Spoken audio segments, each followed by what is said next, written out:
আমি এইমাত্র সংবাদ পেলাম রবিবার সকাল 11টায় শপথ অনুষ্ঠান হবে।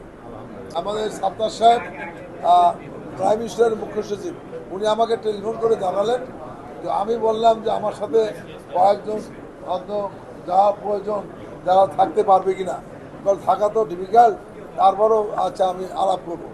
তো যাই হোক আমিও আলাপ করবো। আপনারা সবাই দোয়া করবেন।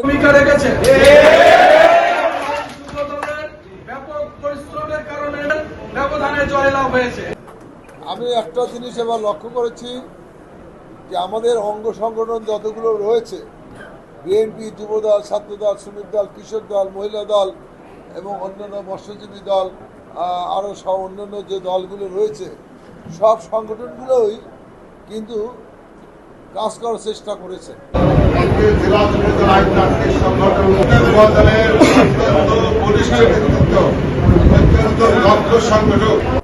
আমি কিন্তু বারবার আপনাদের একটা কথা বলেছিলাম যে উপনির্বাচন সবচেয়ে কঠিন নির্বাচন।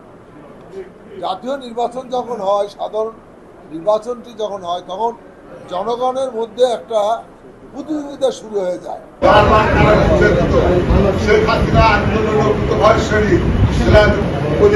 সদস্য বারবার নির্বাচিত সাবেক সংসদ সদস্য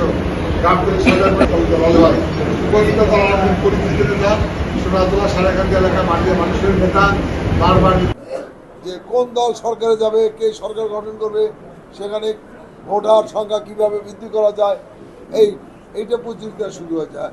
কিন্তু উপনির্বাচনে মানুষের ভোট কেন্দ্রে যাওয়ার আগ্রহটা কম থাকে, যেটা আমরা গতকালকে দেখেছি। মাননীয় প্রধানমন্ত্রী টাইম টু টাইম খোঁজ নিচ্ছিলেন।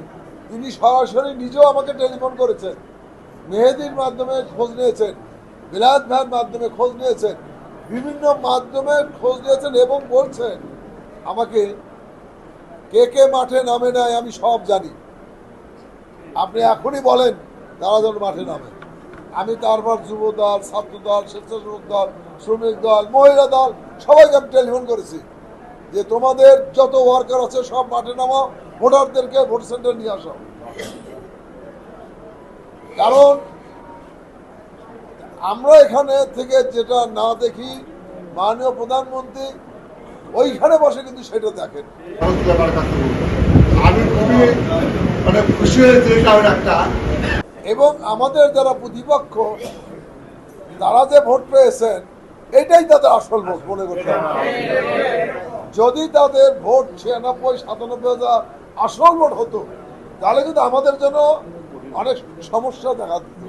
আমি প্রত্যেকটা নির্বাচন ক্যাম্পিংয়ে আমি বলেছি, আমার এই সভাগুলোতে বলেছি যে তাদের ভোটগুলো কিন্তু ঠিকই যাবে, আমাদের ভোটগুলো কিন্তু যেতে হবে।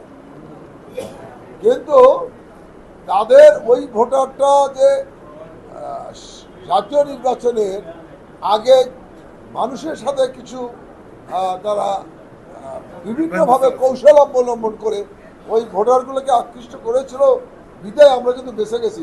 তো তখন তারা বুঝতে পেরেছে এই নির্বাচনে যায় তারা আমাদের সাথে প্রতারণা করেছে, আমাদের সাথে তারা এই কাজগুলো করে আমাদের ইমান আমল নষ্ট করেছে। আমি তো প্রত্যেকটা জায়গায় বলেছি, যারা সামান্যতম বিশ্বাস করে দাঁড়িপাল্লায় ভোট দিয়েছেন যে আমার মধ্যে বিস্তৃত হয় না, তার ইমান আমল সব শেষ। ছাত্র জীবনে ছাত্র দল করে বিএনপি করে দীর্ঘদিন ধরে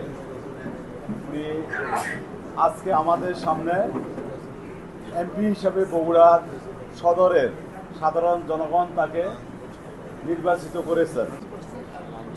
তার আসনে মনোনীত করার জন্য প্রথমে আমার নেতা, আমার প্রিয় নেতা, আমার অভিভাবক জনাব মাননীয় প্রধানমন্ত্রীকে কৃতজ্ঞতা জানাই বগুড়া জেলা যুবদলের পক্ষ থেকে। আমাদের নেতা উনাকে চয়েস করেছেন যে আমার এই উন্নয়ন কর্মকাণ্ডের জন্য রেজাউল করিম বাদশাহী ফিট এবং বগুড়া সদরের জনগণের জন্য আমানত হিসাবে উনি কাজ করতে পারবেন। এবং বর্তমান জেলা পরিষদের সম্মানিত প্রশাসক আপনার এই কষ্ট করে একটা শোডাউন করে থেকে দেবেন, এই জন্য আবারও ধন্যবাদ জানাচ্ছি আপনাকে। এবং আপনার মাঠে ঘাটে কাজ করেছে এবং মানুষকে দলের উদ্বুদ্ধ করেছে যত বেশি বাড়া সম্ভব এই ভোটার কাছে ভোটার সাথে বগুড়া জেলা বিএনপির সুযোগ্য সভাপতি নবনির্বাচিত সংসদ সদস্য আমাদের সকলের প্রিয় অভিভাবক ছাত্র নেতা থেকে এমপি হয়েছেন। সবচেয়ে খুশির সংবাদ হচ্ছে ছাত্র নেতা থেকে এমপি হওয়া। নিজেরা ভালো থাকে যে কোনো কাজ আপনারা করার আগে আপনাদের জেলাতে যুবদলের সভাপতি সাধারণ সম্পাদক আছে এবং বাদশাহ আছে, তার পরামর্শ তারা কোনো কাজ আপনারা করবেন না। 79 সাল থেকে এ পর্যন্ত যারা সদরের